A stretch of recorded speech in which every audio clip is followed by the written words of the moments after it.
Ngayon, naisip ko, dahil ito si may mina, yung nickel.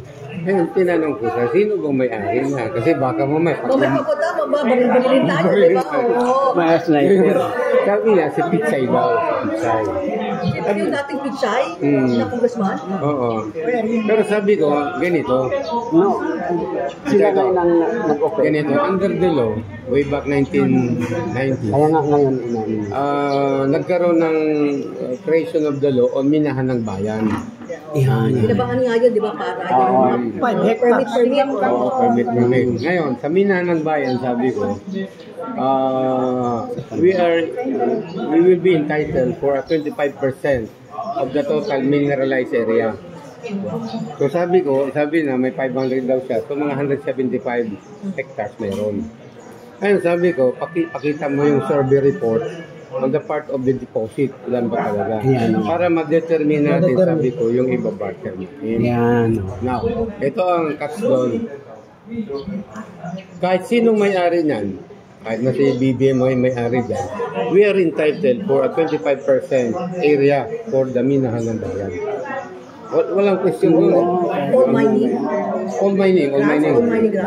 We can assert that. We can assert, baka magbababalin tayo ng mga nasa kongreso yung mga yan. Hindi, kasi ganito yan. Kung si Gina Lopez nga hindi nila tinantanan. hindi, kasi wait. Tulos sa amin. Kasi actually, nangyari yan way back 1990s hanggang umabot yan ng almost 0,000. Ang problema, yung mga minero ng minahan ng bayan, doon lang nagbebenta sa big miner. So ang ginagawa ng big miner, binabarat sila. Hindi katulad ngayon, we will barter that product to Indonesia directly. Halimbawa lang, sample lang. Sabi niya, importante dapat meron kang buyer. May buyer tayo. Importante. Kasi kung wala kang buyer, bakit ka nagtatanim? We have a demand-driven market. Yun yung sinasabi ko.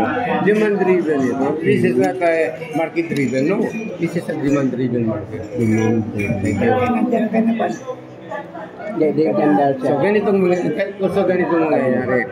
Sabi nila high purity yung nickel.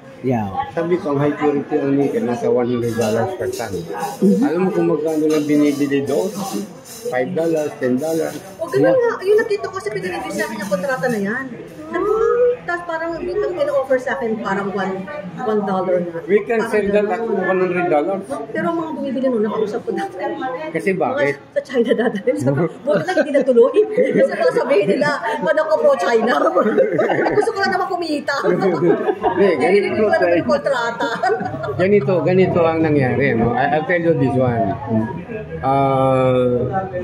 7 years ago, dineclare ni President Widodo na bawal na mag-export ng mineral ores.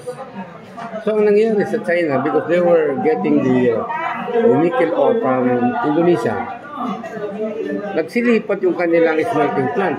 Lumipat kasi wala na silang magamit na ore. Lumipat sa Indonesia. Sa Indonesia ngayon, nag-concentrate doon sa Morowali Agency in Sulawesi.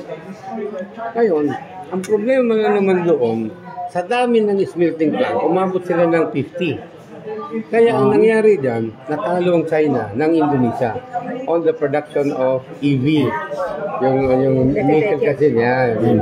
So natalo sila because nagsilipat. Ang problema ngayon, yung kanila namang resources is depleting. So I arrange for sabi ko, para hindi kayo ma-deplete, kunin mo kami, ang Pilipinas.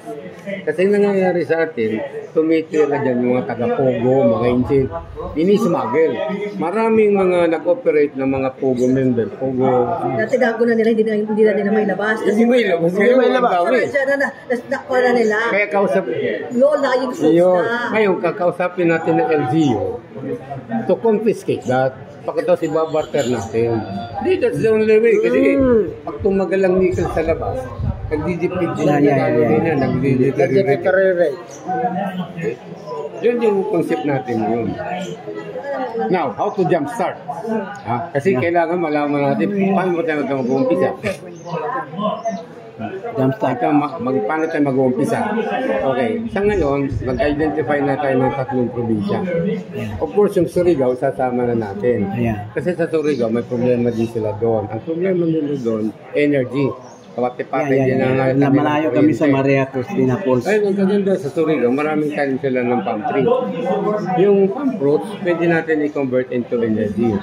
Precisely, meron akong kontrata dito sa Agusan. Occidental Mindoro. To generate 20 megawatt power. Pero katayat ko dyan si Napocor. Napocor kasi, gusto niya yung kanyang GCP na ngayon, 180 spag units. It is fired by diesel. Gusto niya ma-convert into palm oil. Ngayon, i-introduce yung palm oil. Okay sa kanila. Baka ang tinitingnan ko, mid of this year, baka ma-generate namin ng Occidental Mindoro. And we will do the same in the whole 81 provinces. Pwede yun. Okay, so we have the organization with that because we are now in the process of reinvigorating the Filipino Inventors and Innovators Society, and we can have bilateral partnerships with other inventors and innovators. So, yan sinasabi ko, parang